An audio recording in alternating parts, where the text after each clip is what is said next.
It's okay to be angry. I may not seem like the type of person to talk about anger because I usually show up happy, but that's because I bottle it up and I don't really express myself that much. Welcome back. I'm Christine. This is Mike. Let's explore some safe, productive ways that we can express ourselves when we're angry. It might even make you feel better. Today I'm using my favorite Artex sketchbook, but you'll also need a sheet of copy paper. Crumble it up as tightly as you can. Throw it, roll it, let all that pent-up anger out. Seriously, don't hold back. Now gently uncrumble it, fold it in half, and cut it in the shape of a heart. Get a glue stick. Oop, mine's a little dirty, but hey, look, it's my favorite color. For this, I'm using my Sharpie Creative markers. They're affordable, easy to find, and let's be honest, if you've ever made an impulse art supply purchase when you're mad, you won't regret these. Grab a black marker and start tracing all of the lines that you created when you crumpled up this piece of paper. It's not supposed to look perfect. This is about embracing the chaos of anger. Let the messy, chaotic energy flow through you. Once your heart is filled up with chaotic lines, start to fill it in with whatever color you like. A while ago, I created a sketchbook video for stress, and it involved creating neurographic art, which is all about creating calm, relaxing lines. This is the opposite of that. This can feel a little uncomfortable, but we're using this process to transform anger into something healing and creative. The crumpled paper and jagged lines represent those moments when life feels out of control. But when you trust the process, sometimes you end up with something beautiful. However, sometimes you just end up with a mess, which is why I created a second version of this sketchbook idea, which is complete chaos. No plan, no control, and a little ugly. The first version of this idea was like anger going to a party, trying to meet new people for the first time. It's intense, but still kind of in control. But this second version, and this is anger waking up late on garbage day, realizing the truck is already down the street and rushing out in a panic with no time to even look in the mirror. It's unfiltered, raw, and all over the place. Expressing anger in art, especially in its raw, unfiltered form, is all about freedom. It's a chance to let go of control and just feel. When we embrace the messiness of anger, we also embrace imperfection, which can be so powerful. This second version gives you a space to release those emotions and transform them into something healing. This process allows you to experiment, discover new techniques, and infuse your art with raw emotion. It doesn't matter if it looks ugly, because over time, this will help you build your confidence and use your anger to create meaningful art. Take another paint marker, close your eyes, scribble a random shape on the page. Don't overthink it. This is all about letting go of control. I want you to take this random shape and turn it into something. Anything. You could fill it with color, text, and other shapes, or, like in my case, it could become a weird little animal. One thing that I love to do on this channel is to create a random base layer out of bubbles, paint splatter, or scribbles, and then turn it into something else. I love this idea because it sparks curiosity. The minute you start feeling curious, you get excited to explore the object in front of you. You might even explore the same object in a different way, depending on the emotion that you're experiencing. As you explore new possibilities, your brain switches from frustration to problem solving, turning negative energy into a creative opportunity. Before I explain my odd little creature, during my research for this, I discovered that the biggest reason we feel anger stems from denying our inner child. When we suppress that part of ourselves, we push down our natural emotions of creativity, leaving us feeling misunderstood. Over time, this builds frustration and anger as we struggle to reconcile the gap between who we are and who we're pretending to be. Which brings me back to this animal. I don't know what it is, but it doesn't matter. Why is the mouth so weird? That's not cute. But I've been exploring cute creations on my channel since October, and I feel like it's the first time I'm creating what I want to create as an artist. When I was in college, I used to create cute animals all the time. But I stopped because I thought that being an artist meant that I had to be serious. Or worse, I thought that I had to be perfect. I was angry because I had given up on a part of myself. But as I've allowed myself to explore and create again, I've started to rediscover that hidden part of me, the one that was buried beneath the anger. The anger that I was feeling during this time was actually a clue, pointing me towards new ways of approaching art and self-expression. When we listen to it and embrace it, it can reveal who we are and who we want to become. By trying this sketchbook idea, you might uncover a piece of yourself that's not just important, but essential to who you are as an artist.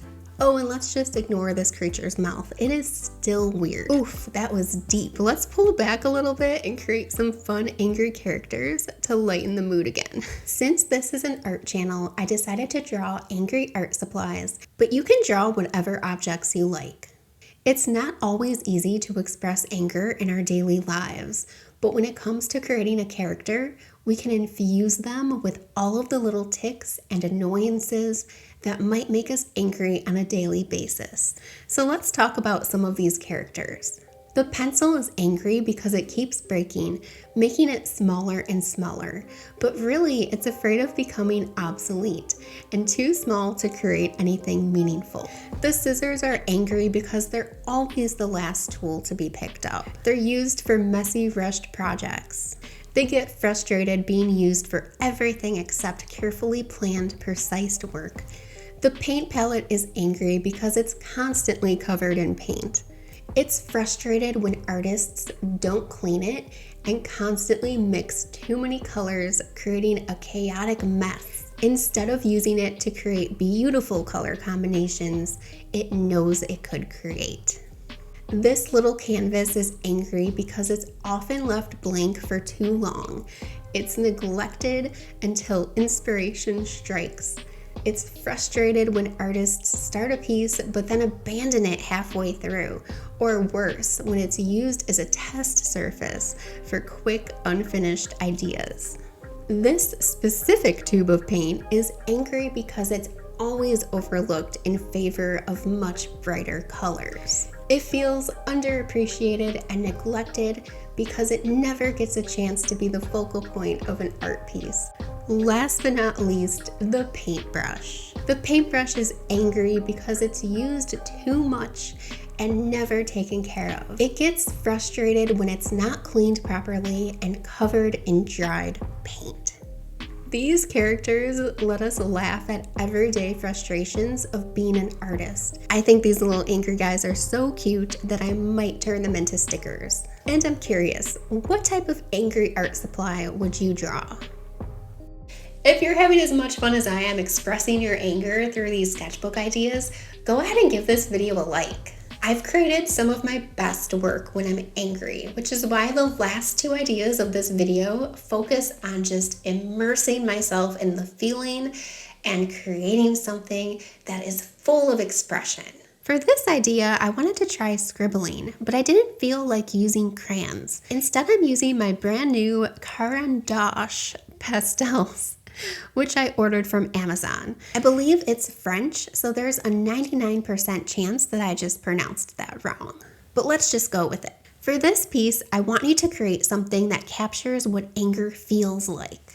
When I think of anger, I picture a tiger roaring as it races through a forest. It's moving so fast that its stripes blur as it announces its presence. It warns its predators and prey that it's ready to fight if it has to. This is exactly how I feel when I'm angry and I don't have a way to let it out. The scribbles and layers in this piece represent everything building up inside me. When someone unexpectedly triggers me, it can all come out as this scary, impulsive tiger. It's a powerful image, but not who I want to be. After I snap, I'm usually filled with instant regret and I end up crying because I don't like letting anger control me. But I have to remember that I'm human and sometimes anger gets the best of me. That's why I've found that channeling that energy into art using scribbles and expressive marks lets me release those emotions and turn them into something beautiful. While I was working on this tiger, my emotions were all over the place. I ended up taking a final shot of the piece 5 different times. Every time I thought I was done, I'd find something else to add. It quickly turned into a mixed media piece with layers of Sharpie creative markers, Posca pens, and acrylic paint. I even posted what I thought was the final version on Instagram, but the next day I went back and I tweaked it a few more times. I just couldn't pull myself away from it. Each layer I added made it more interesting, and I was pouring so much of myself into it. But in the end, I think I really like it. Moving on to the last idea, I'm making bubble art. But I want you to make whatever you feel like. And here's why. Anger has this way of pushing us to take action. When we're unsure or too scared to start something, anger can help us move past that and just do it. Hopefully Nike doesn't come after me for using their slogan. But this is the perfect time to try a new art technique or test out a new art supply. You can also combine this idea with any of the other ideas in this video, or just have fun playing with bubbles. I'll share my bubble recipe in the description box below. Anger has always felt like a strange emotion to me. Before I started making art every week for my YouTube channel, I only made it when I was angry. This would be like after a bad day of work or when I felt like I had to let my feelings out. Back then, when it was about, I think 2013, I only made digital art. My favorite piece from that time was this butterfly, and I made it while I was mad. I also made this one that I call Galaxy Girl, but I remember that I was so angry when I created it. It's actually supposed to be me, and there's a lot of symbolism in it, but I'll tell you more about that when I remake my old art next year.